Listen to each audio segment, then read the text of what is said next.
Welcome back to Inside Politics. Today our guest is Dr. Thomas Schwartz of Vanderbilt University, a political science and history professor. We're talking about foreign policy with the Biden administration.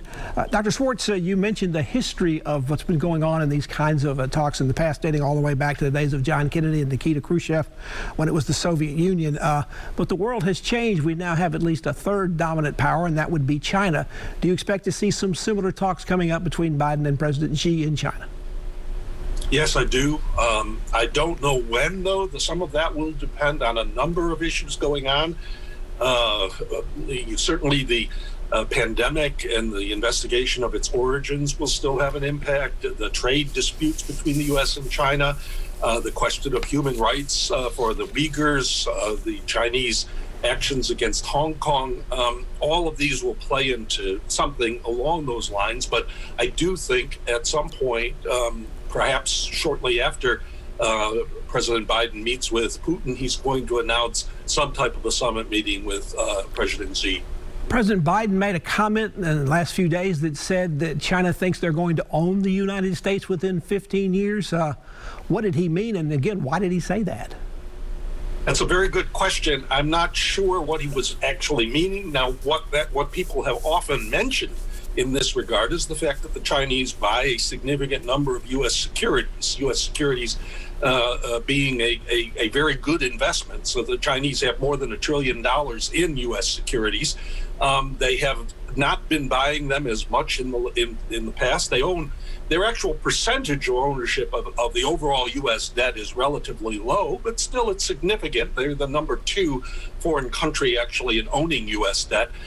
So he may be reflecting the idea that the Chinese think their economy is so strong, and that their situation is so strong, they will become the U.S.'s primary creditor, and that in effect they will have a position of leverage and power over the United States sometime in the next 15 years. That in that sense, their society, their economy is so much more efficient and productive, and that it will then render the United States a much weaker economic power.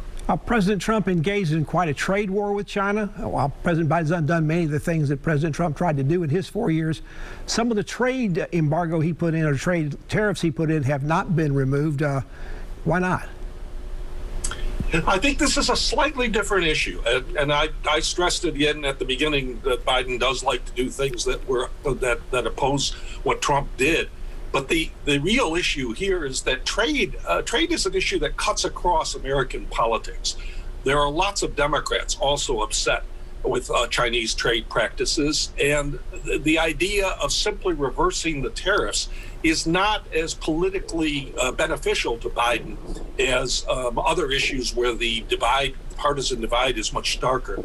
In that sense, I think he might want to be able to reverse some of these tariffs, but he wants to be able to do so and be able to point to real constructive gains that have been achieved as a result.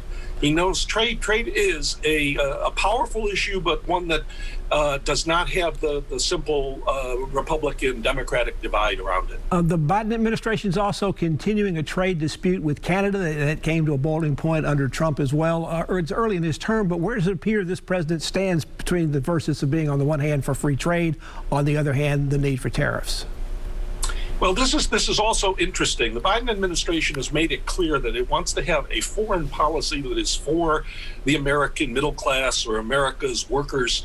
In that sense, he is probably going to be tougher on trade issues than had been in the past on either party. That even with countries as friendly as Canada, he will not be quite as acquiescent about tariff issues. So even though I think there's a powerful consensus among many economists that tariffs are counterproductive and the rest, I think there's still a strong political constituency in the United States for tougher action on trade. And Biden's going to be quite careful not to offend that constituency. Getting back to COVID-19 and the origins of that particular disease, President Biden has now asked the nation's top intelligence groups to go back and study again, redouble their efforts, and report, I think, within 60 or 90 days on where the virus actually came from. There seems to be a split about that. Is the theory that the virus was released and escaped from a Chinese lab, but which was often pushed by President Trump, is that now becoming more credible? Absolutely, yes.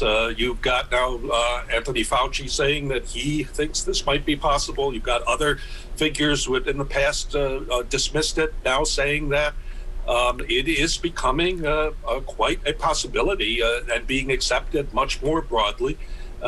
This is not necessarily a good commentary on the way in which polarization and partisanship has affected our ability to think about objective questions. But Facebook, of course, is now allowing posts that indicate or point to a possible origin with the lab. So yes, this is quite a significant move. Whether we can actually come to some sort of a 100% or even a 90% conviction on where the virus developed is very difficult to say. I mean, President Biden wants some conclusion from the intelligence agencies, but he might get simply probabilities rather than a real set in stone conviction. What is the significance and the importance of finding out exactly where COVID-19 originated, how it originated, other than finger pointing or scoring political points?